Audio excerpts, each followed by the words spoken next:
Сегодня у нас новый глоток свежего воздуха от Kunos Assetto Corsa EVO 0.7. Инструменты для мододелов, новая физика частиц, обновление системы рейтинга в мультиплеере и, конечно же, новые автомобили. Приветствую тебя на канале Rootkit Racing, и давай в темпе за пару минут на все это сейчас посмотрим. Начнем с очевидного. Автопарк пополнился, а именно Audi R8 LMS GT3 EVO 2. Вроде бы ничего особенного, да и я не особо любитель Audi, но как она звучит, это мед для ушей, вы просто послушайте это.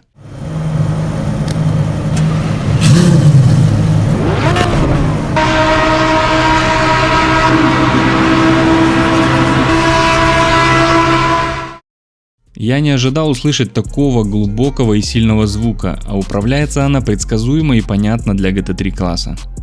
Также не оставили нас без классических экземпляров Datsun или Datsun 240Z, исправьте меня в комментариях.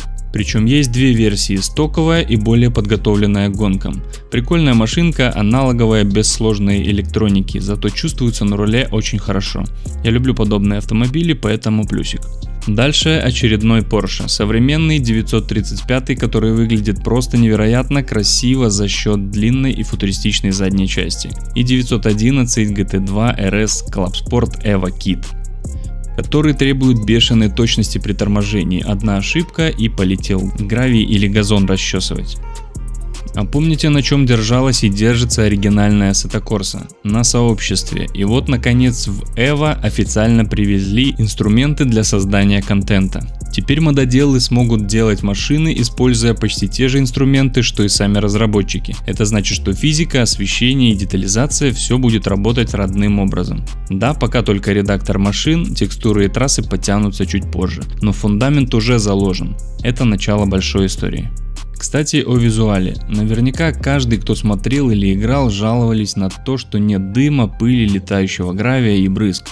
И вот вам, пожалуйста, уже здесь. Теперь, когда вы улетаете с траектории на траву, из-под колес летит грязь, в дождь брызги от передней машины реально мешают обзору, а при срыве сцепления резина начинает дымиться. Даже столкновения стали ощущаться тяжелее за счет подтянутых эффектов удара. И плюсом к этому разработчики подтянули систему отрисовки текстур, теперь меньше мыла на больших картах и меньше фрезов при подгрузке.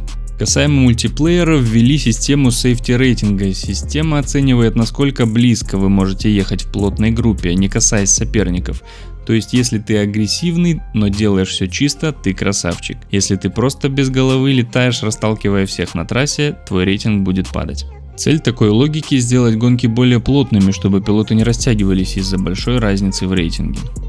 В общем, патч вышел весьма важный, он одновременно и придал атмосферы за счет эффектов и частиц, и тут же обозначил желание проекта развязать руки авторам контента и расширить границы игры. Будем и дальше смотреть, чем они еще нас удивят в будущем, поэтому буду рад, если поддержите лайком и подпиской. А пока всем чистых заездов, увидимся!